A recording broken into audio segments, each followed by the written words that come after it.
Hello, everyone, and welcome back to our Awakening Journey, a podcast where I invite you to join me into deep and meaningful conversations about the awakening process. My name is Mylène, and I'm your host. This month, I will offer you a different kind of episode because a lot of my clients and my students have been asking me to share my own awakening journey and how my spiritual path began. So, if you don't already know me, well, I will start by introducing myself. I am a channel and a spiritual teacher, and I have dedicated my life to the remembering of my own inner clarity. And through this path, I now assist those who find me to do the same. I'm also the founder of the School of Multidimensional Awakening, a school with basically a modern take on the ancient mystery schools. Through my school, I support my students and my clients in the funky twists and turns of their own awakening journey. My expertise is at the crossroad of channeling, shadow work, and somatic healing. And I will talk more about this as we move ahead in the podcast because I will share with you how I became a channel and what kind of work I was doing before that. But let's just say that as a channel, I obviously communicate with beings from other dimensions, but my guidance is specifically designed to help people reconnect with their body's inner knowing, their sacred wisdom, so that they can find their way back to who they truly are and come home to themselves. And as an experienced channel and spiritual teacher, I also offer mentorship and training to healers, light workers, therapists, and practitioners of all kinds who want to deepen their own ability to understand the body's sacred language and learn how to use it when they guide their clients. So I have a somatic approach to spirituality, and for me, the body is where the magic happens. It is where we connect ourselves to source consciousness and our core essence. And to me, the greater the connection a therapist or a practitioner have to his or her body, the easier it will be to access their inner clarity when they work with their clients, and the easier it will be to have breakthroughs. So, whether people are reaching out to me as practitioners, assisting their others in their awakening journey, or simply as regular folks trying to figure out the path for themselves, the core of my work is rooted in deep, deep, deep embodiment. And you will understand why this is so important to me as I dive into my personal story. So I'll start the way I start usually with my guest by rewinding to childhood because I always like to have a portrait of what was the life of the person before they became the spiritual teacher that they are today, the coach that they are, the author. So, whatever their path is, I really want to know how it all began. So, I asked them, what kind of kid were you? Were you enlightened from the beginning? Did you have a connection with other realms from an early age?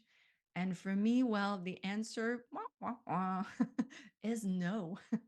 So I didn't see dead people, angels, light beings, auras, or even the future, even though I really wanted to. And for many years, this meant to me that I was not a psychic or an intuitive or a channel. But I have to say this as a child, my mom would affectionately call me her little witch, referring to Samantha from the TV show Bewitched. And here's why it was really hard to hide things from me.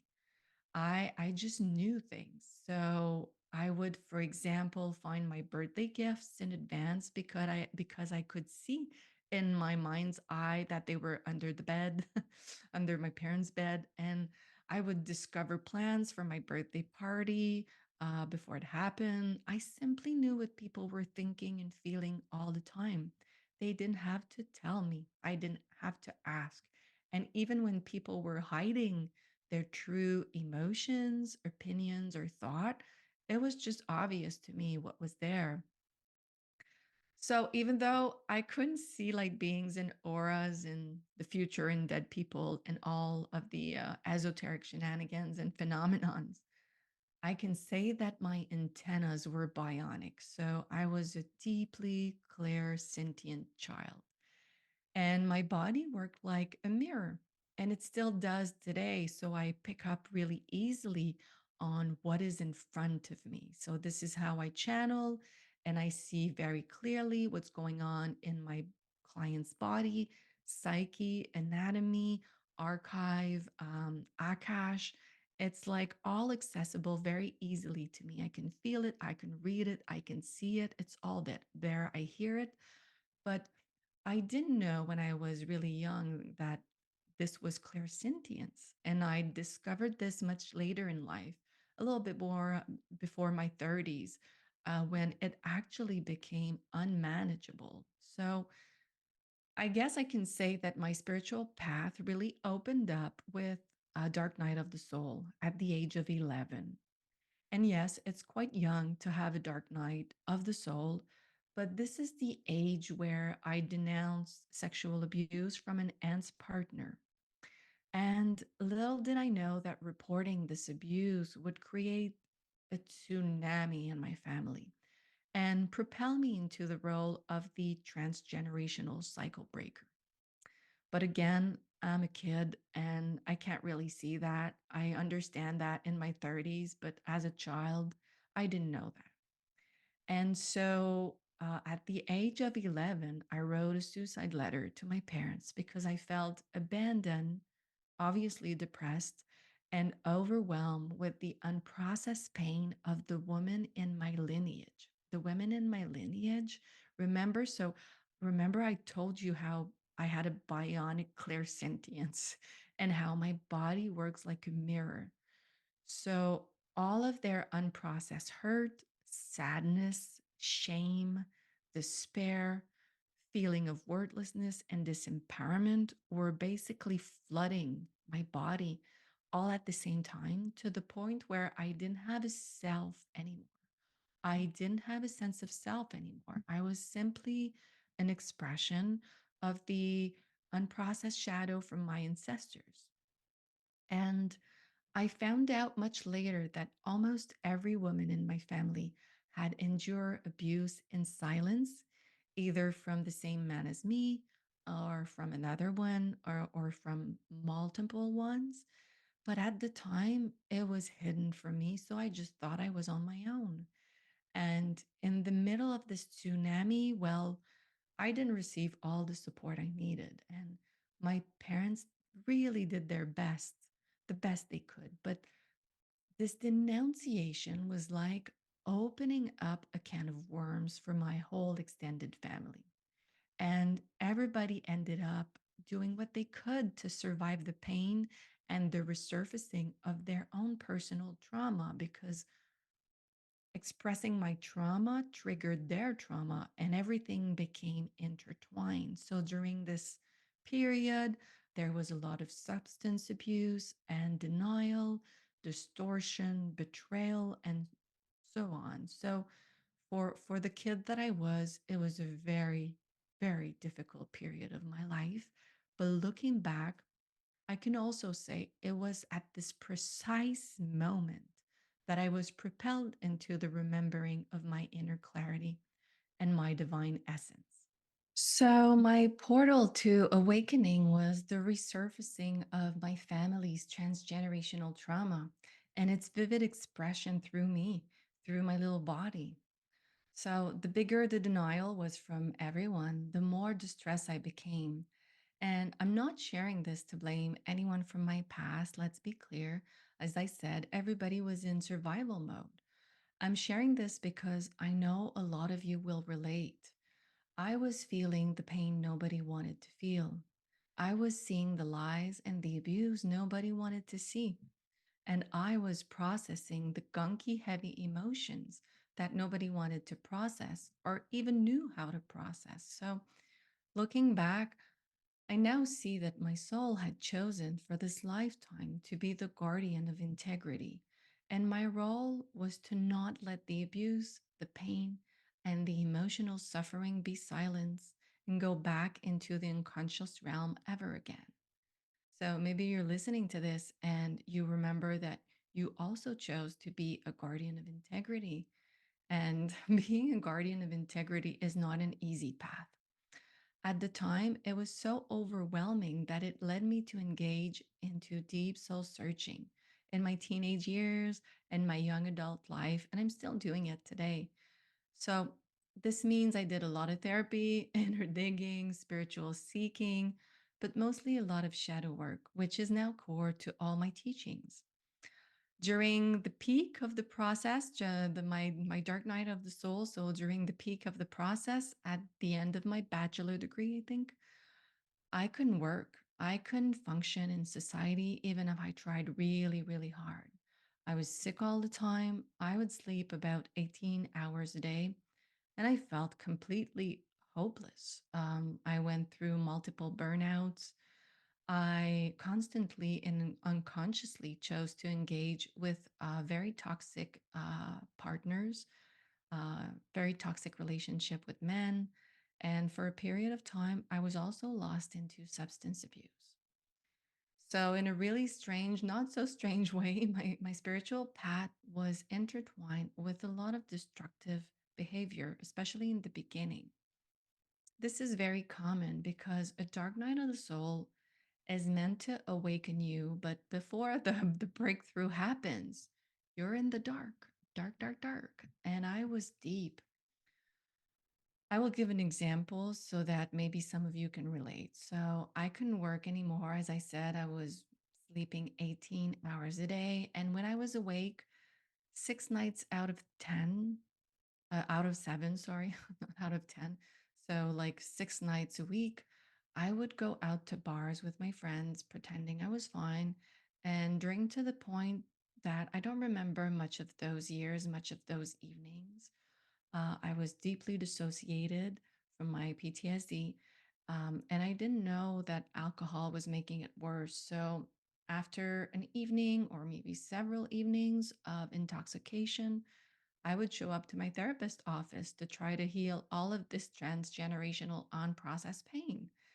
So you can imagine how messy my awakening was. I was not sitting in a temple, doing yoga, meditating, repeating positive affirmations, eating organic food, and drinking green juice. I was not.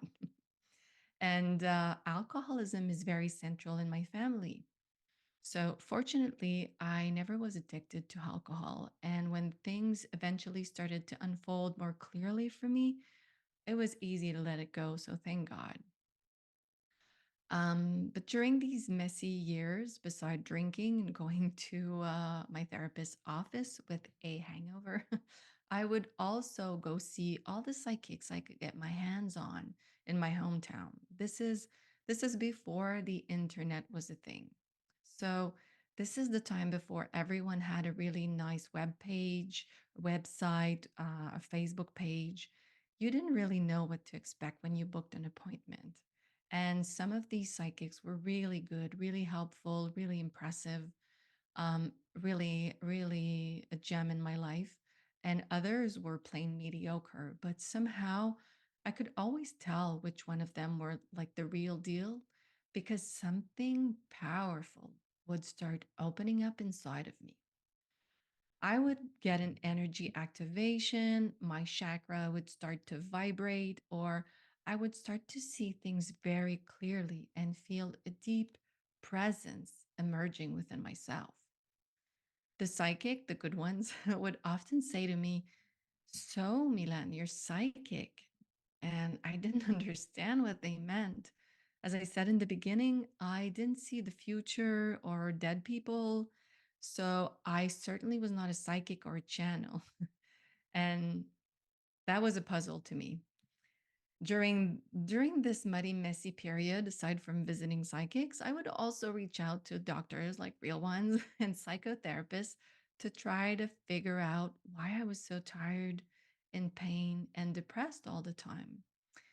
Because of my bionic clairsentience I told you about in the beginning, I was absorbing everyone's energy into my body without knowing it.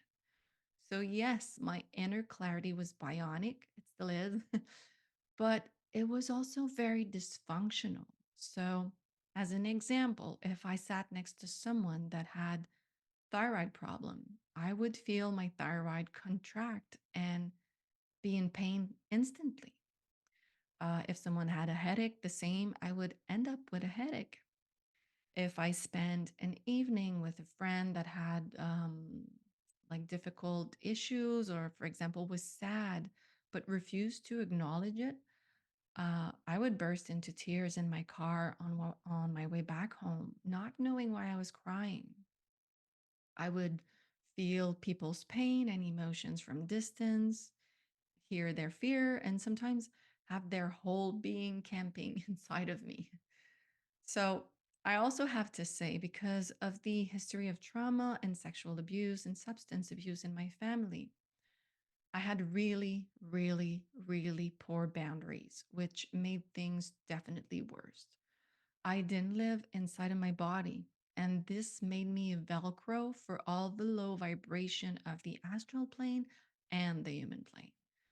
So I was living from neck up, trying to avoid as much as possible feeling what was going on below, feeling what was going on in my body. Embodiment was not even a word on my radar. And my challenges were always a mix of big emotions, mostly wanting to die, feeling like I don't belong, like I'm broken. I just wanted to go back home to the stars. And that was combined with a lot of physical symptoms that doctors or psychotherapists couldn't explain nor treat. So here the list is really, really long, but mostly modern medicine and psychotherapy really left me feeling disempowered in many ways. The treatments available, which were like talking about my problems, doing some scans, taking some pills, doing some blood tests, talking more about my problems, just led me to a dead end. And at the time, nobody really talked about PTSD, dissociation, transgenerational trauma, energy work, somatic healing, and certainly nobody talked about clairsentience, which was one of the main reasons why I was so tired and sick all the time. So this is when I started to look more seriously for alternative tools to heal myself. And this is also when two blessings came into my life: Carole Panton and art therapy. So, Carol was my mentor for many years, and I will talk about her later. But let's start with art therapy. So, at one point, I was able to work again. Hallelujah. And I was hired by an art therapist as an assistant for a group of children that had either lost a parent or had cancer. And I didn't do much more than greet the children, organize the snacks, the art materials, and help clean up after a group session. But it gave me the opportunity to witness how powerful this tool was. After many years of feeling stuck in talk therapy, it rapidly became obvious to me that art therapy was much more efficient than anything I had ever tried before to support my healing journey. And I already had a degree in art education, but I didn't want to work in the school system anymore. So I decided to become an art therapist, and I got my master's degree. And this was life-changing to me. But the biggest revolution came when I discovered somatic art therapy and a class called Art as Medicine. So, somatic art therapy is a branch of art therapy that works specifically with the body and the traumatic memories stored in it. It was exactly what I needed. And my first class assignment, I will always remember. We had to paint a body map, my body map. And so we had to lay on the floor on a big piece of paper, and someone would trace our silhouette. And then we would have to paint inside of it how we feel, like the sensations. How do you feel in your arms? How do you feel in your legs? What's going on in your throat, in your belly, and your spine? And so we had to paint or draw the sensation, but I couldn't paint anything. No matter how hard I tried to feel something inside of me, everything was pitch black. No sound, no image, no movement, no nothing. So I thought to myself, well, I'm going to paint what's happening. I'm going to paint the pitch black that I feel. So I painted a pitch black silhouette. And we had to paint also around the silhouette, the environment. And to me, nothing was coming up either. It was like pitch black.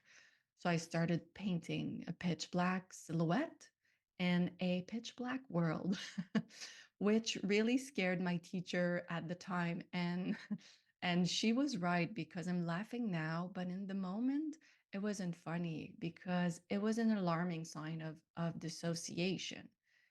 But with this pitch black silhouette, even though it was a difficult moment, I had a haha moment. I found out I had a body that I didn't know existed because I couldn't feel it. And I also realized I was not living inside of it. I was not living inside of my body. And this was a revelation that opened up for me the world of embodiment, my healing path, my healing trajectory, but also my healing focus radically changed from talking about my problems, looking for solution to my pain, and digging in my unconscious week after week in hope of releasing leftover traces of trauma from really feeling and being in my body, something I had never done. And it looks very simplistic when I say feeling and being in my body, but it's extremely difficult. It was extremely difficult. Instead of being in my head all the time and living from neck up, I literally needed to re-educate my body and my awareness to go within and to feel me rather than everyone else's energy, rather than drifting away from my home base. And that's what I did. And that is also what I now teach to my students and my clients in the School of Multidimensional Awakening. And I became so passionate about somatic art therapy and Peter Levine's teachings about somatic experiencing that I ended up specializing in this field to learn how to work with the body when there is trauma. And every time I had a chance, I would sign up for an internship as an assistant in the somatic art therapy class to learn more about the body and the neuroscience of trauma. So every time I was a nerd. And eventually, when my university teacher retired, well, I became the one teaching this class in the master's degree program. And it was really a blessing for me to come back to education, to be a teacher again. Um, and even if I left the formal academic world, my somatic training has a big role to play today when I channel and I teach my students how to reconnect with their body's inner knowing and how to come home to themselves. So, my introduction to somatic art therapy and the world of embodiment arrived also about at the same time, I would say, as I met my beloved mentor, Carole Panton, who's now watching over me from the stars. So I met Carole when I thought I was developing Tourette syndrome. At the time, I was studying for my master's degree in art therapy, and my body was constantly doing involuntary movements. So I had developed a lot of nervous tics um, that I was trying to hide. And these tics came with the feeling of wanting to scream or make some kind of loud noise. And I would try my best to contain all of it, but it was exhausting. And being in a group would amplify this phenomenon. So it was really difficult for me to be around others. You can also imagine the kind of sickening sensation you would have in your body if you would go bungee jumping, for example, or go on an intense ride in an amusement park. Well, I almost had the permanent feeling of falling down, like falling into a void and feeling like I was going to implode. And at the time, I would often say I just wanted to unzip my body, walk out of it, hang it like a coat and get some rest from the intensity. So when I met Carole, I was trying to figure out the root cause of my tics and intense physical discomfort. I didn't know she was a channel or a spiritual teacher. She actually never called herself that. She was just Carole.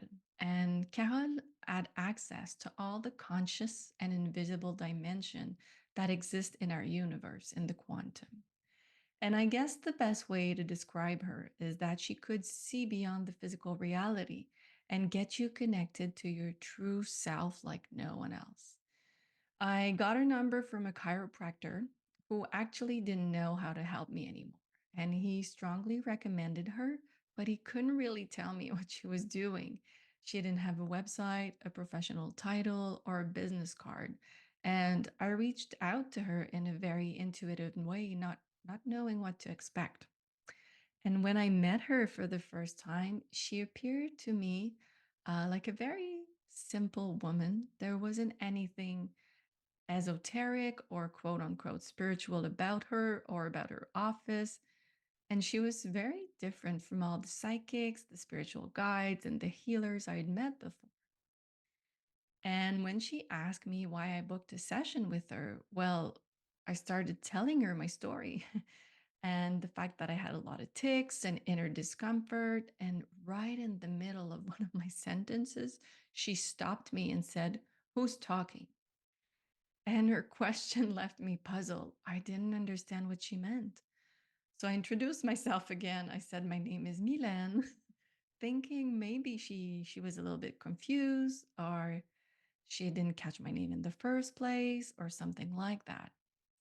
And then she answered something that changed my life forever. She said, "Oh, I know your name is Mylène, but there are so many people around you and inside of you, Mylène, that I can't hear you." And when she said that, everything suddenly became crystal clear. I was not developing Tourette syndrome. I didn't need more pills, more scans, more therapy, and so forth. She was saying to me that my body was filled with other people's energy to the point where she couldn't see or hear me because I was buried under a pile of thoughts, feelings, frequencies, memories, emotions, thought forms, and symptoms that weren't mine. This was one of the biggest haha moments of my life for sure. It was like a veil was finally being lifted off from reality, allowing me to see clearly what was going on and to access my true self again. And during that session, we escorted out of my body every single person I had ever absorbed into me, ever, ever, ever. And it was epic. The relief and the change inside of me were immediate. And I knew in that moment that my life was about to change. As she was describing with utter precision whose energy I had absorbed, why I had absorbed it, and where did I store it in my body, I remember wondering, how is she able to see so clearly inside of me? She was reading like my body, she was reading my body like it was an open book, and I felt she had total access to the entire blueprint of my being. In this first session, a part of me actually remember I would eventually learn to do the same, but at the time it just totally felt out of reach. And I thought this was going to happen maybe when I retire after a long and successful career as a university teacher in the art therapy program. But it actually happened quite sooner when my ex partner was diagnosed with cancer. And this was really an acceleration and expansion phase for me. And I will go over this process in a minute. But before I go there, I want to say that Carole supported my awakening for over 13 years, teaching me with every session how to come back into my body, how to stop absorbing everyone else's energy, but most importantly, how to deeply remember and trust in my inner clarity. Without her, I wouldn't be the teacher and the channel that I am today. Every session was a gift of remembering my truth and coming home to myself. At the time, I didn't know I was preparing myself to support others in their awakening journey. I didn't know I was learning to be a channel, to do some shadow work, to be a healer, a spiritual teacher. I just thought I was relearning how to live in my body and be free from the pain of transgenerational trauma. And a little bit more than 2 years ago, well, Carole made her big transition towards the stars and left the earth plane. But still to this day, I have never met a teacher and a spiritual guide as clear as her. And I have met a lot and work with many. I feel deeply blessed that I've known her. And I cannot share my story with you without honoring the huge impact her teachings had on my awakening journey. And this is making me very emotional. So I just want to say thank you, Carole. Thank you for everything. And people often ask me, when did you start knowing you were awakening? Like when did you start understanding you were awakening from your conditioned self? And my process was so gradual, as I was sharing with Carole for over 13 years, that there wasn't a very specific moment I can point out. It unfolded pieces by pieces over the years. And as a matter of fact, it's still unfolding today. But my ex partner diagnosis with cancer is certainly one of the events responsible for accelerating my awakening. Actually, I should rewind and go back to the misdiagnosis that preceded the actual diagnosis because that's when my channel really started to open and to expand. So, before this chapter of my life started to unfold, I occasionally was doing energy work for fun with my friends. And I was actively doing private sessions with Carol, but I was also taking a class to learn how to use the Lesher antenna. So maybe you know this tool. It measures the wavelengths. So I was learning how to use it to heal the body. And I would mostly practice with my friends what I had learned in the class, as I said, for fun. I didn't intend to make a career out of this, as my heart was set on becoming a university teacher. And at the time, my connection to my higher self and the other dimensions was pretty slow, so not very refined. I didn't really know how to turn my channel on and off on purpose. And even when people seemed very impressed with my readings and my healing skills, it felt to me like I was guessing most of the time. So I didn't really know what I was doing. From time to time, I would feel and see my guides very clearly, and I could tap into my multidimensional self, especially when I would work with Carole. But I didn't have a full access to the invisible realms on my own yet. So I needed support to get there. So, this gives you a bit of context before I share with you what happened next. So, when I was about 35, my ex partner's health rapidly started to deteriorate. So, it began with insomnia and itchy skin, and it was combined with very rapid weight loss. So, from a clinical point of view, I knew it was cancer because at the time it was obvious to me because at the time I was working as an art therapist in a palliative care home. So I was regularly in contact with cancer patients and I knew the medical symptoms. So I asked my partner to go see a doctor because he wouldn't go. And I told him, well, ask for a white blood cell test. And in the beginning, well, he was minimizing his symptoms and he was very resistant to going to the doctor. So it took a while. But when he finally did, well, the situation had become critical. And he received two misdiagnoses back to back, one of them being like scabies. So his symptoms were not taken seriously by him or the doctors, and nobody wanted to measure his white blood cell count even when the lymph nodes under his armpit and in his neck were like intensely swollen, like the size of a tennis ball.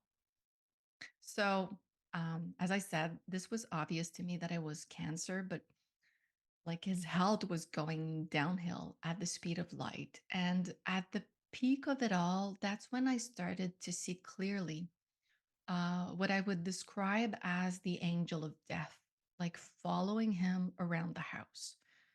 So I remember one morning eating breakfast with him and starting to see a tall, black, calm shadow standing next to him. And I knew at this point that his life was at stake. So he was becoming more and more agitated and distressed as the days went by, and he couldn't sleep for more than 10 minutes at a time because his immune system was literally running around the clock. He was constantly scratching, and I remember bed sheets had like tiny blood stains all over them. So he was really fighting for his life.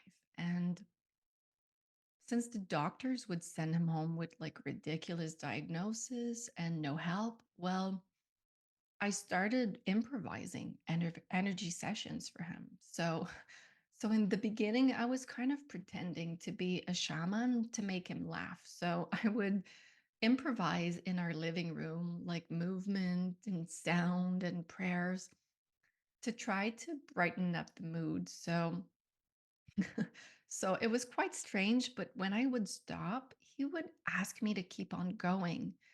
In the beginning, he was laughing, but then he would say that he was experiencing relief. And that was not like him. Like my ex partner was not into spirituality and guides and energy work at all. He was a construction guy. And his reaction was very surprising to me. He would calm down, fall asleep instantly, and he would stay asleep for as long as I would intuitively move the energy in his body. So I just started doing energy work on him, sometimes for up to 8 hours a day, not really knowing what I was doing, to be honest, but really trusting in his feedback and in his physical reaction, like his physical response to my work, to what I was doing. And I often say this was my initiation. This was my internship to become a channel and an intuitive healer. And I wouldn't sleep so that I could do energy work for him so that he could finally get some rest. And the more I practiced, the more things became clear to me.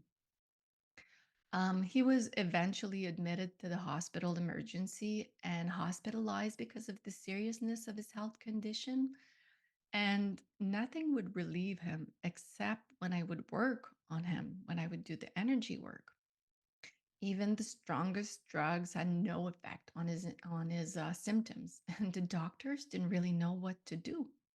So I kept working on his body multiple hours a day as he finally received a lymphoma diagnosis. So obviously, this was no surprise to me.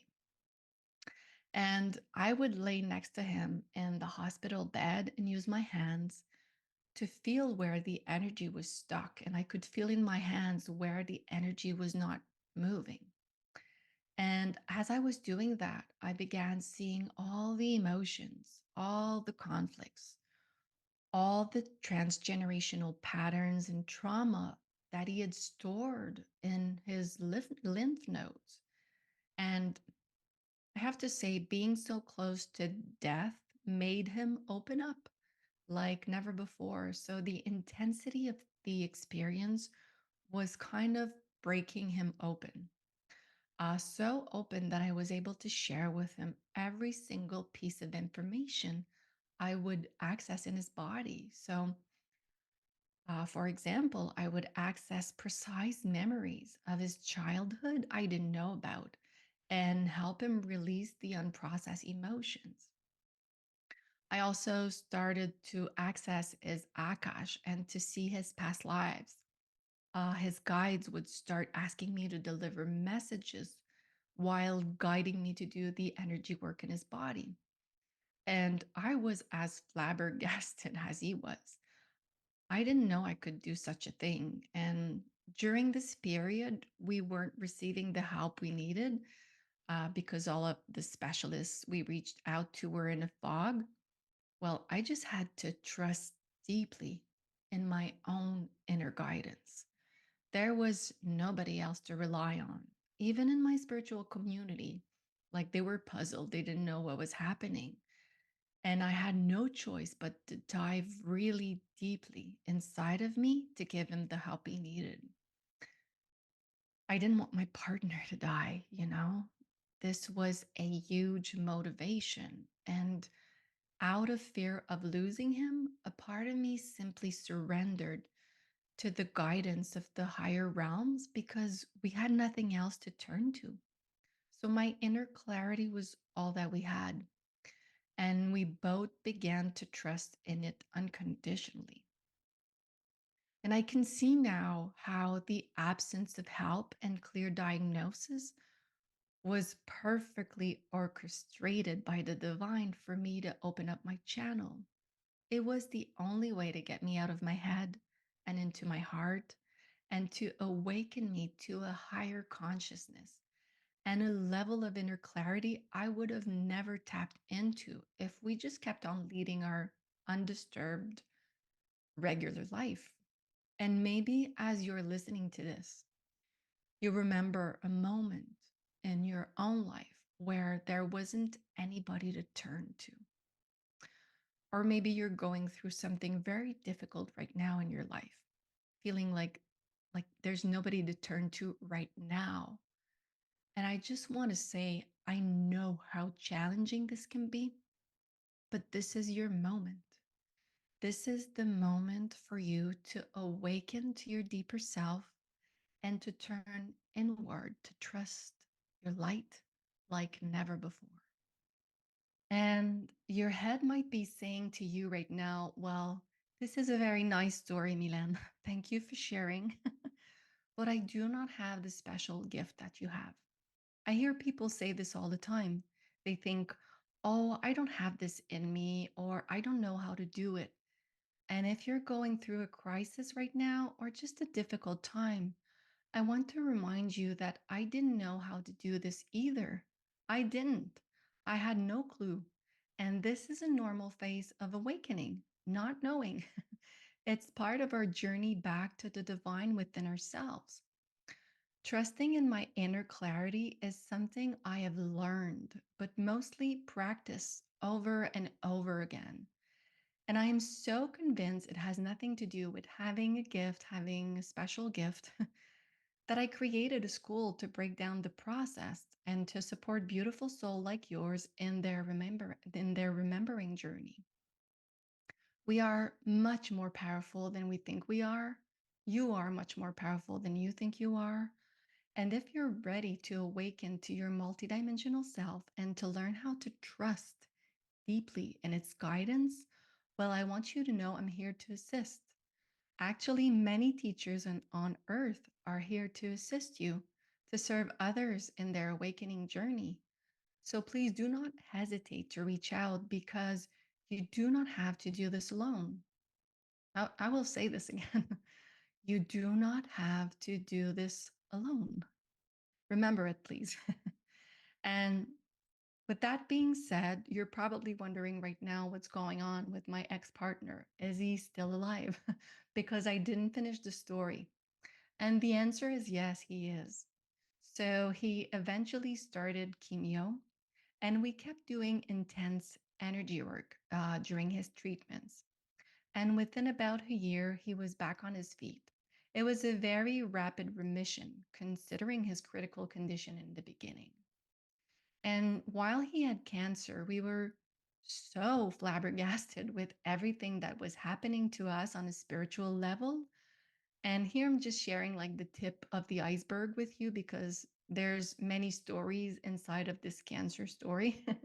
But to shrink it down for time, we were just so flabbergasted that we began to share our journey with friends and family. And when I would tell them what I saw in my ex partner's body and how I connected to his energetic and emotional blueprint, people spontaneously began to ask me if they could have a session, if they could book a session with me. So that's how I started offering my services in a professional way. It unfolded very organically and it felt deeply guided by the divine. And remember how I told you in the beginning, I didn't know how to turn my channel on and off on purpose. I didn't know how to work the switch. Well, my ex partner's cancer is what got me to finally master the skill. So from that point, my channel never closed again. And I began to embody my inner clarity, my divine essence like never before. It was a period where I integrated my multidimensional self into my human body and began to access the invisible realms permanently. It became a normal part of my reality and of my life to have conversations with light beings and to see clearly the body's somatic anatomy. For a while, I was still teaching part time as a university teacher, so I was still an academic, but I also had a private practice as a channel and a spiritual teacher. I had a foot in both worlds. But eventually, I was guided by my divine team to close my chapter as a university teacher. I'm saying guided, but to be fully honest, my higher self and the universe created an ending that was, well, that was quite brutal. So now that I look back, this unexpected ending makes a lot of sense. It was the perfect ending to get me to prepare for my next teaching mission. But at the time, I didn't know why this was coming to an end. And you have to know that teaching is my passion. I am a teacher at soul, and it's always been my calling. When I'm teaching a class, a retreat, or a workshop, I have endless energy. That's when I light up with joy and I feel the most aligned with my divine purpose. I eventually understood I was going to be of service, but in a different kind of school. And that's when I opened my own school, the School of Multidimensional Awakening. So I kept on teaching, phew, but through what we call a modern mystery school, which is a school dedicated to the awakening of the divine within ourselves. And I could really go on and on about my awakening journey because there are many twists and turns I didn't reveal here. For instance, I didn't tell you about entering a sacred conscious relationship with my actual partner and how this was another very expansive phase for me. But I will still bring this episode to an end and saving this chapter maybe for later. But before I conclude my story, I want to answer one of my students' questions. She asked me, when did you realize you were in the middle of an awakening journey or an awakening crisis? And the truth is, I never did. I awakened very gradually over the years, bit by bit, pieces by pieces. As a matter of fact, I'm still awakening to the deeper layer of my true self today. And there wasn't one moment where I said to myself, oh, I know what's happening. I'm finally awakening from my conditioned self. It was never like that for me. Actually, I never even tried to quote unquote awaken. It wasn't a goal of mine, it wasn't on my radar. I was simply trying to feel whole again. And to some extent, this process had very little to do with what we call spirituality. Ironically, I often say I'm not very spiritual. I'm not a spiritual person, even if I am what we usually call a spiritual teacher. And here's what I mean by that. I don't really care about spirituality and all the things we do in the name of it. Actually, I often think we use it as a way to bypass our shadow parts and as a way to protect ourselves from living the full human experience. So, if I don't care about spirituality, what do I really care about? Well, I care about feeling whole, deeply, deeply whole. But mostly, I care about serving the highest expression of light accessible within myself and within others. This is my true journey. And if it's also yours, if my personal journey or any of the topics I spoke of today resonate with you and you would like my support to see what's been hiding in your blind spot, please do not hesitate to book a session with me. I'm here to serve, and there's nothing I would love more than to help you reconnect with your body's inner knowing and release what has been holding you back from feeling whole and deeply fulfilled. If you're eager to live your life from your deepest core, take a look at my online calendar for private sessions or events. All the details can be found on my website at mylenepiché.com. And as we wrap up today's journey together, I want to extend a heartfelt thank you for joining me and for listening to my story. It's been a profound experience sharing my awakening process with you, and I sincerely hope it has provided you with valuable insights to understand the twists and turns of your own path. And if you have any questions or thoughts you'd like to share with me, please don't hesitate to leave a comment. So, looking forward to meeting again in next month's episode. Make sure you hit the follow button before you leave so you don't miss it. And I don't want to spoil the surprise, but you don't want to miss it. So, until then, stay true to yourself. Take care. Bye bye.